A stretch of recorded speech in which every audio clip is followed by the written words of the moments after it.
hari ini, waspada henti jantung. Kalau berbicara tentang jantung, salah satunya memang gangguan kesehatan yang kita alami adalah henti jantung. Nah, henti jantung ini sebenarnya apa ya, Dok? Ya, jadi henti jantung itu mungkin sering kali ya, definisinya berbeda-beda. Tapi intinya adalah dia kehilangan secara mendadak fungsi jantung secara mekanik. Dan biasanya jika tidak tertangani dengan langsung dan juga secara profesional ya, atau orang-orang sekitarnya kurang bisa mengatasi dengan baik ya, akan berakhir dengan sudden cardiac death atau kematian jantung mendadak. Serangan jantung adalah salah satu penyebab henti jantung. Dan jadi serangan jantung menyebabkan henti jantung menyebabkan kematian jantung.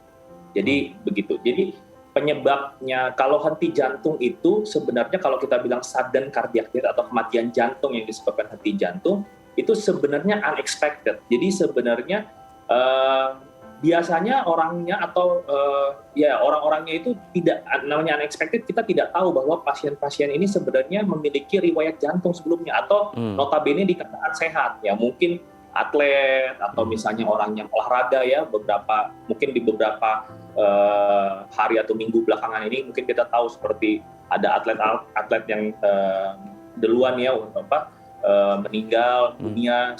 Itu juga karena henti jantung yang ada yang bisa ditangani, ada yang tidak. Nah, seperti itu. Jadi memang penyebabnya mostly atau penyebab utamanya di atas 75% memang masih adalah serangan jantung. Jadi makanya seringkali masyarakat sering tertukar gitu antara henti jantung, serangan jantung dan juga kematian jantung mendadak. Di usia lebih dari 45 di atas 40 tahun ini, biasanya penyebabnya memang serangan jantung atau ada sumbatan di arteri koroner yang tadi saya sudah katakan, salah satunya arteri koroner. Nah, itu memang serangan jantung penyebabnya. Tapi di usia-usia yang kalau secara paper atau penelitian itu ya, dia bilang kalau di usia 30-40 tahun, penyebab utamanya bukan merupakan sumbatan di pembuluh darah jantung, tapi biasanya karena genetik. Salah satunya genetik. Yang kedua adalah kelainan misalnya pada atlet, jantungnya tebal sekali. Yang sering kita bilang adalah kardiomyopati hipertrofi. Jadi ini sering sekali pada atlet-atlet mungkin yang terbaru, mungkin kemarin yang Christian Eriksen ya dari Denmark kolaps di lapangan. Misal serangan jantung atau henti jantung ini sendiri sebenarnya penyakit yang bisa disembuhkan secara total atau hanya bisa terkontrol gitu, dan apakah bisa terjadi berulang-ulang kali atau gimana ya, Dok?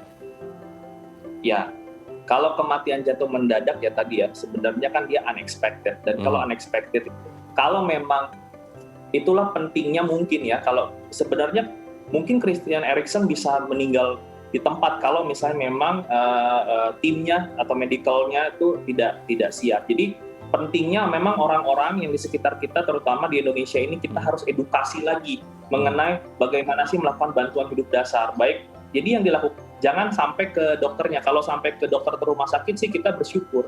Tapi misalnya kita lagi main bola, lagi main badminton, lagi main apapun lah olahraga, harus ada rekan-rekan kita yang memang piawai melakukan bantuan hidup dasar. Ya, jadi itu yang pertama. Kalau misalnya bisa, nah baru kita nanti telepon, sambil kita telepon bantuan hidup dasar, kita minta orang untuk menelepon, baik pihak rumah sakit atau orang-orang yang bisa datang yang lebih ahli lah, supaya yang lebih advance datang. Serangan jantung itu bisa dicegah dengan pola hidup sehat. Ya, tadi juga di sesi sebelumnya sudah dikatakan bahwa olahraga yang cukup ya, yang teratur. Nah, itu kalau semuanya terkontrol, faktor resiko kita lebih kecil untuk terkena henti jantung dan juga kematian jantung. Intinya seperti itu. Meskipun penyebab utamanya adalah serangan jantung. Oke, berarti intinya disiplin mengontrol kesehatan tubuh kita, terutama untuk jantung gitu ya, Dok ya. Oke, Dok, ini sebelum kita lanjut, ini ternyata sudah ada penelpon, Dok. Ini sepertinya kita harus sapa terlebih dahulu penelpon kita. Halo, selamat pagi. Dengan siapa di mana? Pagi, saya dengan Pak Abbas di Ambon. Pak Abbas di Ambon. Wah, jauh sekali Pak Abbas. Terima kasih sudah menghubungi kami. Silakan Pak Abbas. Pak Abbas. Ini Pak Dokter, saya mau tanya. Soalnya saya ini kan jantung sering di dada ini dia berdebar. Baru kadang itu dia bisa itu badan sampai kadang lemas. Apa itu pengaruh? Bisa pengaruh lambung atau pengaruh paru? Maksudnya jantungnya sering berdebar sehingga bisa pengaruh ke lambung atau paru-paru gitu ya, Pak Abbas ya? Iya, soalnya dia bikin saya kan kadang-kadang lemas. Bagaimana Pak Abbas? Bikin saya tuh badan lemas. Badan lemas, oke. Iya. Oke, Dokter Max ada yang ditanyakan ke Pak Abbas di Ambon? Iya, Pak Abbas. Pak Abbas pernah ini sampai keliengan, puyeng gitu sampai hampir pingsan? Tidak. Tidak ya. Oke, Iya. tapi kalau ada nyeri dada seperti itu ada juga dirasakan. Hanya ada karena pernah bulan 2 kemarin benturan dengan motor tuh. Tapi saya sudah ke rumah sakit, sudah periksa katanya tidak apa-apa, jantung. Oh, Oke. sudah pernah direkam jantung Pak Abbas? Direkam jantung minimal diperiksa oleh dokter untuk direkam jantung? Sudah pernah. Oh, dikatakan normal ya? Iya, normal. Oke. Oke, sudah jelas Dokter Max? Atau yang ditanyakan Ya. lagi? Sudah jelas ya? Sudah. Baik, terima kasih Pak Abbas di Ambon sudah menghubungi kami pagi hari ini. Saya sehat terus dan salam untuk keluarga besar di Ambon. Terima kasih Pak Abbas, kita akan coba jawab. Silakan Dokter Max.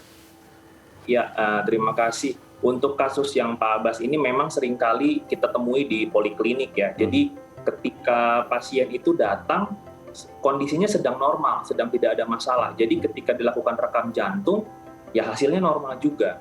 Nah, inilah yang diperlukan untuk kita mengedukasi pasien, apakah ketika diri pasien itu berdebar, sebaiknya segera diperiksakan, supaya minimal dilakukan rekam jantung. Kenapa? Aritmia atau misalnya kelainan irama jantung. Apabila kelainan Pak Abbas adalah aritmia ya, atau kelainan irama jantung. Bisa yang terlalu cepat, bisa yang terlalu lambat, atau kadang-kadang tidak beraturan denyut jantungnya. Tapi itu pun bisa normal. Jadi mungkin hanya muncul 30 detik lalu normal. Nah, itu yang mungkin dialami oleh Pak Abbas. Singkat saja, apa yang disampaikan ke pemirsa yang mungkin sekarang punya riwayat gangguan kesehatan jantung, terutama untuk yang mungkin serangan jantung atau henti jantung, apa yang harus dilakukan? Singkat saja dok. Kalau misalnya memang kita membutuhkan, kita intinya belum pernah melakukan exercise ya, terutama exercise yang berat, saran saya memang cek dulu ke dokter. Karena jangan misalnya kita memang ingin misalnya lakukan aktivitas hanya karena melihat orang di sosial media. Tentu kesehatan jantung kita memang harus kita concern utama kita. Kalau misalnya memang dari pemeriksaan dokter dan juga pemeriksaan EKG dan juga apabila dibutuhkan pemeriksaan lain juga aman, silakan, tidak ada masalah. Kemudian tadi nutrisi juga harus cukup, istirahat juga harus cukup ya. Kemudian selain itu ya tadi kalau misalnya kita merasa capek, kenali diri sendiri. Karena sekarang kita ada smartwatch dan lain sebagainya, jangan dipaksakan. Nah, itu aja sih pesan saya ya. Jadi kontrol dulu dokter, nutrisi dan juga istirahat. Oke, kontrol diri gitu ya dok ya. Baik, terima kasih Dr. Max Roland Pargongom Sinurat, SPJP, spesialis jantung dan pembuluh darah dari Eka Hospital Cibubur.